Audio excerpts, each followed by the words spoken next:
Gujarat's #1 engineering university, Sankalchand Patel University, 9642706257.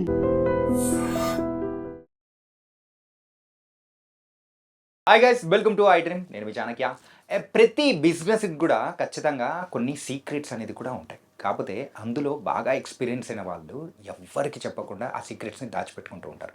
మరి ఆ secrets మెయిన్గా ఈ స్టాక్ మార్కెట్ విషయంలో, మ్యూచువల్ ఫండ్స్ మనం ఇన్వెస్ట్ చేసే విషయంలో అడ్వైజర్స్ మాత్రం మనకు సీక్రెట్స్ చెప్పకుండానే మనకు చేపిస్తూ ఉంటారు. కాకపోతే ఈరోజు ఆ సీక్రెట్స్ని కూడా రివీల్ చేయడానికి ఇప్పుడు మనతో పాటు కూడా మన పర్సనల్ ఫైనాన్షియల్ అడ్వైజర్ విజయ్ కర్ణం గారు కూడా మనతో పాటు ఉన్నారు. మరి అయితే ఆయన అడుగుదాం. హాయ్ విజయ్ గారు. హలో అండి. ఈరోజు కొన్ని ట్రూత్స్ అనేది కూడా తెలుసుకోవాలని ఉంది సార్. Sure definite. ఏంటంటే ఎవరైనా అని ఇన్వెస్ట్ చేయడానికి వచ్చిన వాళ్ళకు అండ్ బాగా ఎక్స్పీరియన్స్గా అడ్వైజర్ రోల్గా ఉన్న మీలాంటి వాళ్ళ మెయిన్గా డిఫరెన్స్ అనేది కూడా పక్కా ఉంటుంది. కాబట్టి మీరు యూజువల్గా సీక్రెట్స్ అనేది కూడా చెప్పండి. ఏంటంటే కొన్ని బిజినెస్లో కొన్ని సీక్రెట్స్ ఉంటుంది. అలా ఇన్వెస్ట్ చేస్తే లాభాలు అనేది కూడా బాగా వస్తుంది, ఎలా ఇన్వెస్ట్ చేస్తే బాగుంటుంది అనేది కూడా మీకు బాగా తెలుసు. సో అది ఇప్పుడు మన వ్యూవర్స్ కోసం కూడా చెప్పాలని కూడా కోరుకుందాం. షూర్. ఓకే అండి. ఫస్ట్ థింగ్ చెప్తాను. ఒక క్వశ్చన్ అడుగుతాను, మీరు ఆన్సర్ చెప్పండి. 25% కాంపౌండింగ్, మీకు సిఏజిఆర్ ఐడియా ఉంటుంది.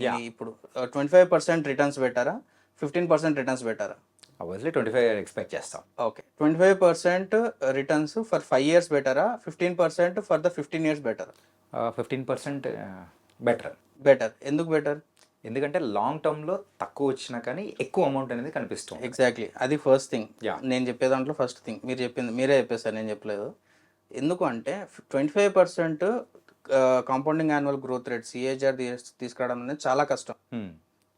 చాలామంది అంటారు మేము ట్రేడింగ్ చేసి తీసుకుంటాం, బిజినెస్ చేసి తీసుకుంటాం అనేసి అంటారు, కానీ అది చాలా తక్కువ మందికి పాసిబుల్. దాంట్లో మనం ఉండొద్దు అనుకోవడమే బెటర్ థింగ్, ఎందుకంటే అంత ప్రెషర్ తీసుకోలేరు చాలామంది.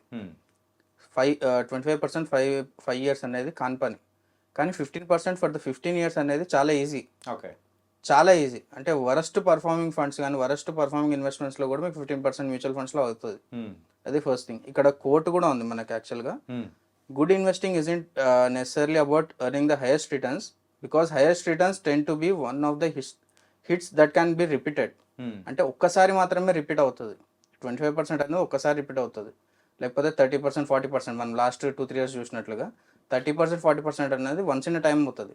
కానీ 15% మొత్తం రిపీటెడ్గా అవుతుంటుంది. సో 15%, 12% పెట్టుకోవడం will be the best thing.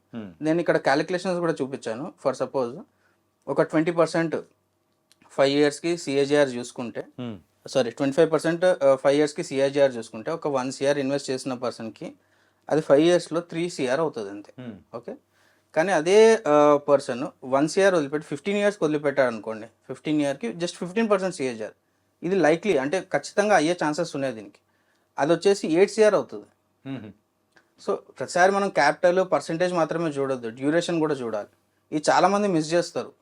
నాకు అంటే వాళ్ళు ప్లానింగ్ తక్కువ చేసుకొని, అంటే ప్లానింగ్ రాంగ్ టైంలో ప్లానింగ్ చేసుకొని పర్సంటేజ్ ఆఫ్ ఇంట్రెస్ట్ అంటే పర్సంటేజ్ ఆఫ్ రిటర్న్స్ మీద ఎక్కువ ఫోకస్ చేస్తుంటారు. ఓకే, పర్సంటేజ్ ఆఫ్ రిటర్న్ అనేది ఎవరి చేతిలో ఉండదు. సో మన చేతిలో ఉన్నది capital plus tenure.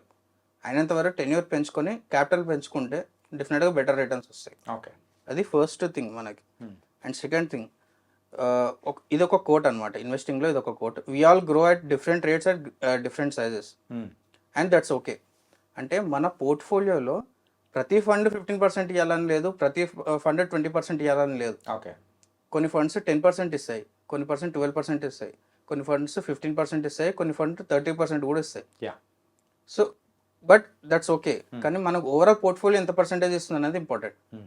Overall portfolio మనకు 15% అబోవ్ ఇస్తుందా లేదా, ఓవరాల్ పోర్ట్ఫోలియో మనకు 12% అబోవ్ ఇస్తుందా లేదా, బేసిక్ ఇండెక్స్ని బీట్ చేస్తుందా లేదా, ఫాల్ అవుతున్నప్పుడు ఎంత హిట్ తీసుకుంటున్నాం. చాలామంది మనకి index funds, momentum funds, next Nifty 50 ఇట్లా different types of index funds, passive funds చెప్తుంటారు కదా. నేను మనం ఒకసారి రికాల్ చేసుకుంటే 2 months బ్యాక్ నేను ఒక వీడియోలో చెప్పాను, చాలామంది ప్యాసివ్ ఫండ్స్కి వెళ్తున్నారు, కానీ ఎప్పుడైతే మార్కెట్ డౌన్ ట్రెండ్ స్టార్ట్ అవుతుందో మ్యాసివ్ హిట్ తీసుకునేది అవే అని చెప్పాను నేను. అవును, మనం డిస్కస్ చేస్తాం. ఇప్పుడు చూసే రియాలిటీ అదే. యాక్టివ్ ఫండ్స్ వచ్చేసి 5%, 7% హిట్ తీసుకుంటే అదే మీరు స్మాల్ క్యాప్ మిడ్ క్యాప్స్ ఒకసారి ప్యాసివ్లో ఉన్న ఫండ్స్ తీసుకొని చూసుకోండి, 20%, 25%, 30% రేట్ తీసుకున్నాయి. యా. సో యాక్టివ్లీ మేనేజ్ ఫండ్స్లో ఏమవుతాయంటే ఒక ఫండ్ మేనేజర్ డెడికేటెడ్గా చూస్తుంటాడు ఎక్కడ ఏమవుతుంది, దానికి ప్రికాషన్స్ ఏందని చూస్తుంటారు. సో అదే మెయిన్ రీజన్ మన మ్యూచువల్ ఫండ్స్ రావడానికి. సో బేసిక్ థింగ్ ఏంటంటే బేసిక్ థింగ్ ఏంటంటే ఓవరాల్గా మన పోర్ట్ఫోలియో హెల్త్ బాగుందా లేదా చూసుకోవడం ఓకే, కానీ ఈచ్ అండ్ ఎవ్రీ ఫండ్ చూడడం అనేది కరెక్ట్ కాదు. ఎందుకంటే ఈ ఇయర్ ఈ ఫండ్ 10% ఇచ్చిండొచ్చు, కానీ ఈ ఫండ్లో ఉన్న మ్యూచువల్ ఫండ్లు పోర్ట్ఫోలియోలో ఉన్న స్టాక్స్ ఈ ఇయర్ తక్కువ పర్ఫార్మెన్స్ ఇచ్చిండొచ్చు, కానీ నెక్స్ట్ ఇయర్ ఇవే టాప్ మోస్ట్ స్టాక్స్ కావచ్చు అనమాట. సో అట్లా ఓవరాల్గా చూసుకోవడం will be the best option. ఇండివిజువల్గా చూడడం అనేది కరెక్ట్ కాదు. And third thing, it's one of the important thing, నేను చాలాసార్లు ఇదే చెప్పాను, వాలటిలిటీ అనేది చాలా బిగ్గెస్ట్ అసెట్ అండి ఇన్వెస్టర్స్కి మ్యూచువల్ ఫండ్స్లో. ఎంత ఎక్కువ వాలటిలిటీ ఉంటే అంత ఎక్కువ రిటర్న్స్ వస్తాయి. ఓకే. ఫర్ సపోజ్ ఈరోజు మీరు ఇన్వెస్ట్ చేస్తారనుకున్నాం ఒక అమౌంట్, నెక్స్ట్ మార్కెట్ పెరిగితే మీకు ఎక్కువ రిటర్న్స్ వస్తాయా, పడిపోతే ఎక్కువ రిటర్న్స్ వస్తాయా? పెరిగితేనే వస్తుంది. పెరిగితేనే వస్తాయి. ఓకే, కానీ మీరు నెక్స్ట్ 2-3 years అమౌంట్ ముట్టారు, అప్పుడు డిపెండ్స్ అప్ అండ్ డౌన్స్. మీరు నెక్స్ట్ 2-3 years అమౌంట్ తీయరు అని చెప్పినప్పుడు మార్కెట్ పడి రిటర్న్ అయితే మీకు ఎక్కువ రిటర్న్స్ వస్తాయి. ఓకే, దీన్ని వాలటిలిటీ అంటాం. పడ్డప్పుడు కూడా మీకు యూనిట్ అలొకేషన్స్ అవుతాయి కదా, యా, అప్పుడు రికవర్ అయినప్పుడు మీకు ఓవరాల్ ప్రాఫిట్ పర్సెంటేజ్ అనేది ఎక్కువ వస్తుంది. సో ఎంత ఎక్కువ వాలటిలిటీ ఉంటే అంత ఎక్కువ రిటర్న్ పొటెన్షియల్ కూడా ఉంటుంది. ఓకే, ఎంత ఎక్కువ రిస్క్ తీసుకుంటే అంత ఎక్కువ రిటర్న్ పొటెన్షియల్ ఉంటుంది మ్యూచువల్ ఫండ్స్లో. ఇది చాలామంది మిస్ చేస్తారు. ఎక్కువ వాలటిలిటీ ఉంది, మార్కెట్లో ఎక్కువ ఫ్లక్చుయేషన్, ఎక్కువ డిస్టర్బెన్స్ ఉంది అని చెప్పేసి ఇన్వెస్ట్మెంట్ని పోస్ట్పోన్ చేస్తుంటారు. చాలామంది క్లయింట్స్ చేస్తుంటారు, నా క్లయింట్స్ కూడా చాలామంది పోస్ట్పోన్ చేస్తుంటారు. అంటే వాళ్ళకి ఇంకా అంత కాన్ఫిడెన్స్ లేదనమాట, నీ ఫస్ట్ టైం ఇన్వెస్టర్స్కి అంత కాన్ఫిడెన్స్ ఉండదు. సో పోస్ట్పోన్ చేయడం వల్ల మంచి ఆపర్చునిటీస్ మిస్ చేసుకుంటారు. ఎంత ఎక్కువ వాలటిలిటీ ఉంటే అంత బెటర్ అనమాట. డైరెక్ట్ స్టాక్ పికింగ్కి మ్యూచువల్ ఫండ్లో కూడా మీకు అదే డిఫరెన్స్. డైరెక్ట్ స్టాక్ పికింగ్లో మీకు నెంబర్ ఆఫ్ టైమ్స్ అని యూనిట్ అలొకేషన్ ఉండదు, కానీ మ్యూచువల్ ఫండ్స్లో మీకు ఎస్టీపీస్ యూజ్ చేసుకుంటే number of times unit allocation అనేది జరుగుతుంటుంది. సో అక్కడ మీకు ఎక్కువ అడ్వాంటేజ్ ఉంటుంది అనమాట. Okay. And third thing, fourth thing, ఇక్కడ నేను క్లియర్గా 5 star పెట్టాను. Okay, eat 5 star and do nothing. ఎప్పుడైతే మార్కెట్ ఫాలో అవుతుంది, ఎక్కువ ప్యానిక్ ఉంది అంటే మీరు ఏం చేయకండి, సైలెంట్గా ఉండాలి. ఏం చేయకపోవడం will be the biggest advantage అనమాట. ఓకే, ఏదైనా చేశారు అంటే మీరు ఎక్కువ నెగిటివ్ తీసుకోవడం, ఎక్కువ రిస్క్ తీసుకోవడం, లేకపోతే నెగిటివ్లో బుకింగ్ చేసుకోవడం, లాస్ బుకింగ్ చేసుకోవడం అనేది జరుగుతుంది. సో ఎప్పుడైతే మార్కెట్ ఫాలో అవుతుంది, ఎక్కువ నాయిస్ ఉంది మార్కెట్లో అంటే మీరు అసలు ఏం చేయకుండా ఉండడం will be the best option. Okay. And ఇది ఒక one of the best saying అండి. ఇది మీకు ఎస్ఐపీస్ అవి అంటే చిన్న చిన్న అమౌంట్స్తో ఎస్ఐపీస్ చేసుకొని 15 years 20 years పడుతుంది ఒక 1 year వెల్త్ అక్యుములేట్ చేయడానికి. అంటే మన ఫేమస్ సేయింగ్ ఉంది కదా, 15,000 15 years 15% CAGR చేసుకుంటే 15 yearsలో 1 CR కార్పస్ అక్యుములేట్ అవుతుంది. కానీ ఆ 1 CR wrong investment, wrong trading చేస్తే విత్ ఇన్ ఎ డే వెళ్ళిపోతుంది. యా, కదా. సో ఇది ఎందుకంత సీరియస్గా తీసుకోవాలి అంటే మనం ఎంత రిస్క్ తీసుకుంటున్నాం, ఎంత కాంపౌండింగ్ చేస్తున్నాం అనేది కాదు, నెక్స్ట్ దాన్ని ఎట్లా యూజ్ చేస్తున్నాం అనేది కూడా ఇంపార్టెంట్. ఓకే. సో ఇన్ని రోజులు నేను కాంపౌండింగ్ చేసుకుని ఇన్ని రోజులు జాగ్రత్తగా చేసుకున్నంత మాత్రాన నెక్స్ట్ ఆ క్యాపిటల్ మన దగ్గర అట్లానే ఉంటుందని మనం అనుకోవద్దు. అండ్ ఒకసారి మనం సక్సెస్ అయినామన్నంత మాత్రం ప్రతిసారి మనం సక్సెస్ అవుతామని కూడా లేదు. రిస్క్ మేనేజ్మెంట్ ఎట్లా చేసుకుంటున్నాం అనేది కూడా important. Okay. And 6th point వచ్చేసి ఎస్ఐపిస్లో చాలామంది 18% 20% రిటర్న్స్ ఎక్స్పెక్ట్ చేస్తారు. ఎస్ఐపిస్లో అంత ఎక్కువ పర్సెంటేజ్ అనేది రియాలిటీ కాదు. 12 to 15% is the ideal thing. అంటే లైక్ యావరేజ్ అనుకోవచ్చు. యావరేజ్ 12 to 15% అనేది రియాలిటీ. కానీ మీకు అడిషనల్ ఒక 3%, అడిషనల్ ఒక 4% రావాలి అంటే ఎప్పుడైతే మార్కెట్ డిప్ అయ్యిందో అప్పుడు లంసమ్స్ చేయండి. దాంట్లో డెఫినెట్గా మీకు ఎంత అవుతుంది అంత, 50,000, 1 lakh, 5 lakhs, 10 lakhs మీరు ఏదైతే ఎస్ఐపీస్ చేస్తున్నారో దాంట్లో లంసం చేసేయండి. డెఫినెట్గా మీకు యావరేజ్ అయిపోయి మీకు యూనిట్స్ అలొకేషన్ ఎక్కువ అయిపోతుంది. మార్కెట్ పికప్ అయినప్పుడు మీకు ట్రెమెండస్గా రిటర్న్స్ కనిపిస్తాయి. ఓకే. మీకు రెగ్యులర్గా మనకి ఫండ్ పర్ఫార్మెన్స్ చూస్తాం కదా, ఫండ్ పర్ఫార్మెన్స్ కంటే మీ రిటర్న్స్ ఎక్కువ ఉంటాయి అప్పుడు. ఓకే. ఇది ఎవరు చెప్పరు యాక్చువల్గా. యా. సో అంటే అట్లా చేయడం వల్ల ఏమవుతుంది అంటే మీకు ఓవరాల్గా యూనిట్స్ అలొకేషన్ అనేది చాలా ఎక్కువ వస్తుంది. అండ్ ఎప్పుడైతే పికప్ అయిందో అనుకోండి, మీకు అంతవరకు చేసిన ఎస్ఐపీస్ కంటే ఈ లంసమ్ ఇంపాక్ట్ ఎక్కువ ఉంటుంది మీ దాంట్లో. రైట్. అట్లా. అండ్ చాలామంది ఏమనుకుంటారు అంటే 15% రిటర్న్స్, 12% రిటర్న్స్ అనుకుంటే every year 12%, every year 15% returns expect చేస్తారు. నేను ఇక్కడ స్లైడ్లో చూపించాను, 15 అని ఉంటుంది. అట్లా ఉండదు. ఈ ఇయర్ 15% వచ్చింది, నెక్స్ట్ ఇయర్ 10% వస్తుంది. దాని తర్వాత 25% వస్తుంది, తర్వాత 12% వస్తుంది, మళ్ళీ 10% వస్తుంది, మళ్ళీ 18% వస్తుంది. యావరేజ్గా 15% వస్తుంది. ఓకే. కానీ ఎవ్రీ ఇయర్ 15% రావడం అనేది ఉండదు. ఓకే. ఇది రియాలిటీ. మెయిన్. యా, సో ఎవరైతే ఇన్వెస్ట్ చేస్తున్నారో వాళ్ళు ఆ రియాలిటీని మాత్రం చెక్ చేసుకుంటూ జాగ్రత్తగా ఎగ్జాక్ట్లీ ఉండాలి. ఎగ్జాక్ట్లీ. అత్యాశకు మాత్రం పోకూడదు. యా, అండ్ అక్కడ ఇంకొకటి మేజర్ థింగ్ ఏంటి అంటే చాలామంది ఏమంటారు మాకు 5 yearsలో రిక్వైర్మెంట్ ఉంది, 6 yearsలో రిక్వైర్మెంట్ ఉంది అంటే 5 years వరకు మనం టెన్యూర్ పెట్టుకోవద్దు. ఒక 1 year కానీ 6 months కానీ ఒక 2 years కానీ బఫర్ పెట్టుకోవాలి. ఓకే. సో 1 year కంటే ముందే ఎంతైతే అంత రిటర్న్స్ వచ్చింటాయో అవి తీసేసుకొని మనం డెట్ ఫండ్స్లో పెట్టేసుకొని నెక్స్ట్ 1 year వరకు దాంట్లో కాపాడుకోవాలి. ఎందుకంటే మీకు రిక్వైర్మెంట్ ఉన్న ఇయర్లోనే ఒకవేళ మార్కెట్ ఫాలో అయింది అనుకోండి, మీరు అన్ని రోజులు తీసుకున్న ప్రాఫిట్స్ అనేది వెళ్ళిపోతాయి. సో ఆ సేఫ్ గార్డింగ్ అనేది మనం చూసుకోవాలి. Risk management, completely risk management. Okay.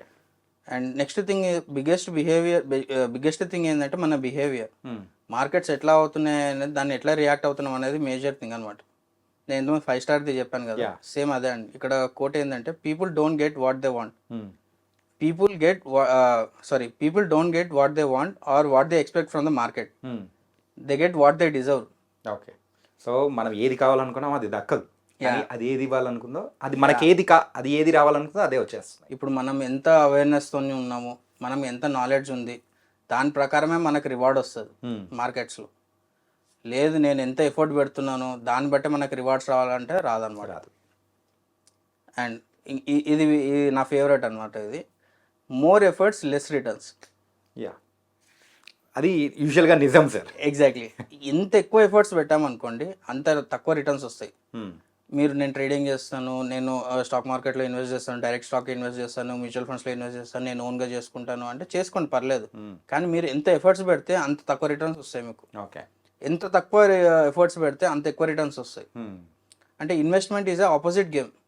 జనరల్గా మన జాబ్లో కానీ మన బిజినెస్లో కానీ ఎంత ఎక్కువ కష్టపడితే అంత రిటర్న్స్ వస్తుంటాయి. కానీ ఇన్వెస్ట్మెంట్ అట్లా కాదు, ఆపోజిట్లో రన్ అవుతుంటాయి. చాలా పెద్ద పెద్ద ట్రేడర్స్ కూడా చెప్పారు, ఒకసారి క్రాస్ చెక్ చేసుకోండి గూగుల్లో. ఇది ఎంత తక్కువ ఎఫర్ట్స్ పెడితే మీకు అంత ఎక్కువ రిటర్న్స్ వస్తాయి. చాలా తక్కువ మంది రియలైజ్ అవుతారు, కానీ ఇట్స్ అ ఫ్యాక్ట్. కానీ ప్రీవియస్ వీడియోలో మనం ఒకసారి మాట్లాడుకున్నాం ఏంటంటే ఎప్పుడు అంటే పడిందా లేచిందా అని మనం చెక్ చేసుకుంటూ ఉంటాం.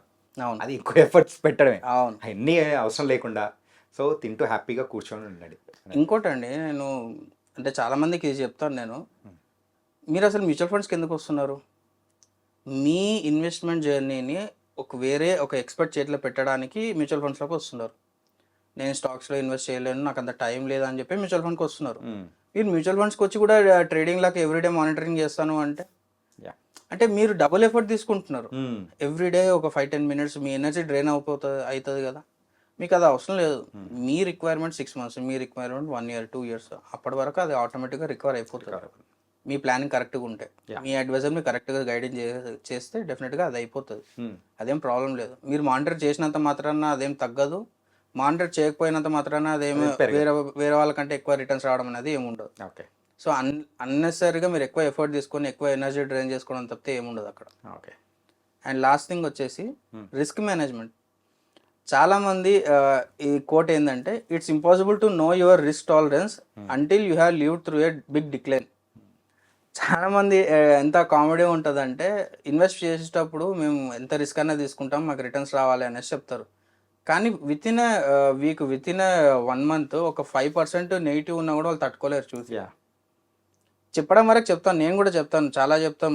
మనకి ఏమంటారు ఇంత పర్సంటేజ్ వచ్చినా నేను తట్టుకోగలుగుతానని చెప్తాం, కానీ రియాలిటీలో అది చాలా తక్కువ మంది ఫేస్ చేయగలుగుతారు. ఒక ఫిక్స్డ్ డిపాజిట్ చేసే ఇన్వెస్టర్ మైండ్ సెట్ డిఫరెంట్గా ఉంటుంది, ఒక బిజినెస్ ఓనర్ మైండ్ సెట్ డిఫరెంట్గా ఉంటుంది, ఒక ప్రైవేట్ ఎంప్లాయీ మైండ్ సెట్ డిఫరెంట్గా ఉంటుంది, గవర్నమెంట్ ఎంప్లాయీ మైండ్ సెట్ డిఫరెంట్గా ఉంటుంది. వాళ్ళ రిస్క్ టాలరెన్స్ కూడా చాలా డిఫరెంట్గా ఉంటుంది. ఒక బిజినెస్ ఓనర్ ఏమైనా సరే మొత్తం అంతా ఆల్ ఇన్ చేసేసి, అంటే ఎంత ఇన్వెస్ట్మెంట్ అంత ఇన్వెస్ట్మెంట్ చేసి రిటర్న్స్ తీసుకోవాలని ట్రై చేస్తుంటాడు. ఒక ప్రైవేట్ ఎంప్లాయీ నేను నెక్స్ట్ 2 years వరకే ఈ ఫర్మ్లో ఉంటాను, ఈ కంపెనీలో ఉంటాను, నెక్స్ట్ నేను అప్గ్రేడ్ కాకపోతే నేను సాచురేట్ అయిపోతాను అని చెప్పేసి అతను ఆలోచన చేస్తుంటాడు. గవర్నమెంట్ ఎంప్లాయీ నేను ఏం చేయకపోయినా పర్లేదు, నాకు శాలరీ వస్తుంటుంది అనే మైండ్ సెట్లో ఉంటాడు. వాళ్ళు ఫిక్స్డ్ డిపాజిట్ మైండ్ సెట్ వాళ్ళది. బిజినెస్ ఓనర్ది హైలీ రిస్క్ టేకింగ్ కెపాసిటీ కానీ ఎబిలిటీ కానీ ఉన్న మైండ్ సెట్ ఉన్న వాళ్ళది. ఫిక్స్డ్ డిపాజిట్ చేసేవాళ్ళు డైరెక్ట్గా ఈక్విటీ మ్యూచువల్ ఫండ్స్లోకి వచ్చేసి same type of returns expect చేయడము, మేము రిస్క్ తీసుకుంటామని చెప్పడం అనేది రియాలిటీ కాదు. అందుకే ఎప్పుడైనా మ్యూచువల్ ఫండ్స్లో ఫస్ట్ టైం ఇన్వెస్టర్స్కి ఫస్ట్ వాళ్ళకి డెట్ ఫండ్స్, హైబ్రిడ్ ఫండ్స్ ఇట్లా గ్రాడ్యువల్గా ఈక్విటీ ఫండ్స్కి ఎక్స్పోజ్ చేయాలి, కానీ డైరెక్ట్ ఈక్విటీ ఫండ్స్ ఎక్స్పోజ్ చేయడం అనేది కరెక్ట్ సొల్యూషన్ కాదు. రైట్. సో ఈ టైప్స్ ఆఫ్ ఇవి చాలా సింపుల్గా ఉంటాయి, మనం అప్లై చేసుకొని ఫాలో అవ్వడం చాలా కష్టము, కానీ ఫాలో అవుతే డెఫినెట్గా వాళ్ళకి రెగ్యులర్గా ఉన్న పోర్ట్ఫోలియో రిటర్న్స్ కానీ చాలా ఎక్కువ ఉంటాయి అన్నమాట.